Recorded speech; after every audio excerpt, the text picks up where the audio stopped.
ಮಹಾರಾಜರು ಕಟ್ಟಿದಂಥ KR ಹಾಸ್ಪಿಟಲ್ಗೆ ನಿಮ್ಮ ಅಪ್ಪನ ಕೈಲಿ ಸುಣ್ಣ ಬಣ್ಣ ಹೊಡ್ಸೋಕ್ಕಾಗಿಲ್ಲ.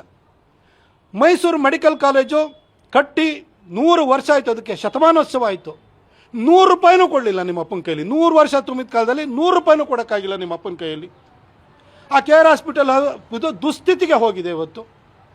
ಮೈಸೂರಿಗೆ ಬೇರೆ ಏನು ಕೊಟ್ಟಿದ್ದಾರೆ ಹೇಳಿ? ಮಹಾರಾಜರು ಗರ್ಭಿಣಿ ಸ್ತ್ರೀಯರಿಗೆ ಹಾಲು ಬ್ರೆಡ್ಡನ್ನು ಕಳಿಸ್ತಾಯಿದ್ರು. ನಿಮ್ಮ ಅಪ್ಪನ ಕೊಡುಗೆ ಏನು ಹೇಳಿ? ಹಾಲಿಗೆ 9 ರೂಪಾಯಿ ಜಾಸ್ತಿ ಮಾಡಿರು.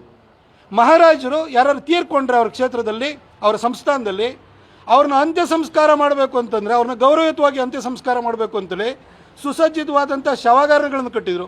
ನಿಮ್ಮ ಅಪ್ಪ ಸತ್ತರೆ ಡೆತ್ ಸರ್ಟಿಫಿಕೇಟ್ ಕೊಡೋದಕ್ಕೂ ಕೂಡ ದುಡ್ಡು ಜಾಸ್ತಿ ಮಾಡಿದರು. ಬರ್ತ್ ಸರ್ಟಿಫಿಕೇಟಿಗೂ ದುಡ್ಡು ಜಾಸ್ತಿಯನ್ನು ಮಾಡಿದರು. ಇದೇ ಮೈಸೂರು ವಿಶ್ವವಿದ್ಯಾಲಯವನ್ನು ಕಟ್ಟಿಸಿದಂಥವ್ರು ಮೈಸೂರು ಮಹಾರಾಜರು. ನಿಮ್ಮಪ್ಪ ಓದಿದ್ದಲ್ಲಿ, ಆದರೆ ನಿಮ್ಮಪ್ಪ ಒಂದು ಸ್ಕೂಲ್ ಕಾಲೇಜಾರು ಕಟ್ಟಿಸಿದ್ರೇನ್ರಿ? ನರಸಿಂಹರಾಜ ಕ್ಷೇತ್ರಕ್ಕೆ ಹೋಗಿ ಅಲ್ಲಿನ ಹೆಣ್ಮಕ್ಳು ಇಲ್ಲಿವರೆಗೂ ಬರಬೇಕು, ಮಹಾರಾಣಿ ಕಾಲೇಜ್ವರೆಗೂ ಬರಬೇಕು, ನಡ್ಕೊಂಡು ಬರಬೇಕು. ಆ ಭಾಗಕ್ಕೆ ಒಂದು ಸ್ಕೂಲ್ ಕಾಲೇಜು ಕಟ್ಟೋಕ್ಕೂ ನಿಮ್ಮ ಅಪ್ಪನ ಕೈಲಿ ಆಗಲಿಲ್ಲ. ಏನು ಕೊಟ್ಟರು ನಿಮ್ಮಪ್ಪ? ಇದು ಹೊರತಾಗಿ ನಿಮ್ಮಪ್ಪನ ಕೊಡುಗೆ ಏನಿದೆ ಅಂತ ಕೇಳ್ಕೊಂಡು ಹೋದರೆ, ಮಹಾರಾಜರು ಸಿಟಿ ಇನ್ಫ್ರಾಸ್ಟ್ರಕ್ಚರ್ ಟ್ರಸ್ಟ್ ಬೋರ್ಡ್ ಅಥವಾ ಈಗೇನು ಮೂಡ ಅಂತಾರದ್ದು ಮೊದಲನೇ ಅವತಾರ CITB ಮಾಡಿರು. ನಿಮ್ಮಮ್ಮ ನಿಮ್ಮಪ್ಪ ಇಬ್ಬರು ಸೇರಿಬಿಟ್ಟು ಅಲ್ಲಿ 14 ಸೈಟ್ ಹೊಡೆದ್ರು. ಇದೇನಾ ನಿಮ್ಮ ಕೊಡುಗೆ ಮೈಸೂರಿಗೆ? ಅದರ ಆಚೆಗೆ ನಿಮ್ಮದು ಏನು ಕೊಡುಗೆ ಇದೆ ಹೇಳಿ ಸರ್?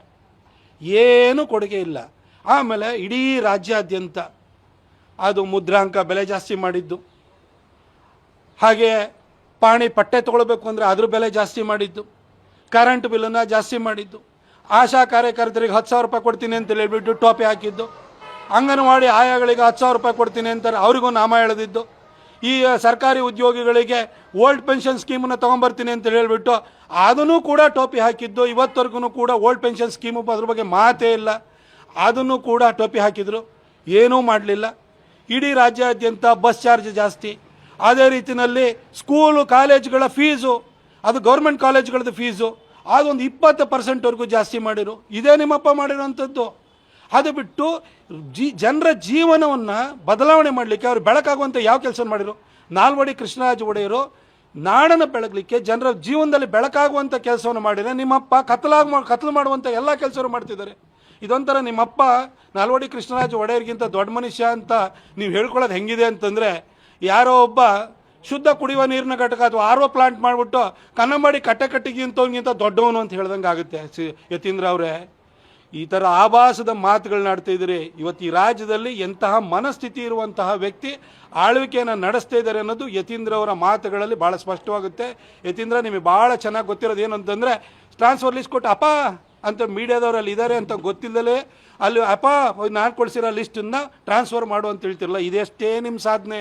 ನೀವು ಅನಧಿಕೃತವಾಗಿ ವರ್ಗಾವಣೆ ಖಾತೆ ಸಚಿವರಾಗಿ ಮೈಸೂರಿನಲ್ಲಿ ಒಬ್ಬ PDO ಇಂದ ಬೆಂಗಳೂರಿನಲ್ಲಿರುವಂಥ ಪೊಲೀಸ್ ಕಮಿಷನರ್ವರೆಗೂ ಕೂಡ ಆ ಟ್ರಾನ್ಸ್ಫರು, ಅಪಾಯಿಂಟ್ಮೆಂಟು, ಪೋಸ್ಟಿಂಗು ಮಾಡಿಕೊಂಡು ಒಳ್ಳೆ ಚೆನ್ನಾಗಿ ಕಮಾಯಿ ಮಾಡ್ಕೊಂಡಿದ್ದೀರಿ. ಇದರ ಆಚೆಗೆ ನಿಮ್ಮ ಅಪ್ಪನ ಕೊಡುಗೆನೂ ಏನಿಲ್ಲ, ನಿಮ್ಮ ಕೊಡುಗೆನೂ ಏನಿಲ್ಲ. ಮೈಸೂರಿಗೆ ಕುಡಿಯೋ ನೀರು ಕೊಟ್ಟರಂಥವ್ರು ಮಹಾರಾಜರು. ಮೈಸೂರು ಇವತ್ತು ಹಸನಾಗಿದ್ರೆ, ಈ ಭಾಗದಲ್ಲಿ ಜನ ಕೃಷಿನ ಮಾಡ್ತಾಯಿದ್ರೆ ಅದು ಮೈಸೂರು ಮಹಾರಾಜರ ಕೊಡುಗೆ ಹೊರತು ನಿಮ್ಮ ಅಪ್ಪನ ಕೊಡುಗೆ ಏನಿಲ್ಲ.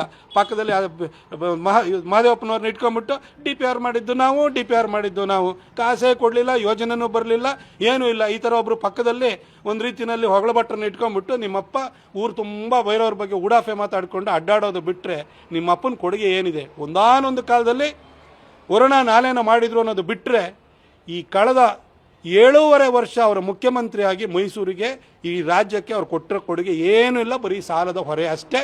ಅದನ್ನು ಅರ್ಥ ಮಾಡ್ಕೊಳ್ಳಿ ಸರ್.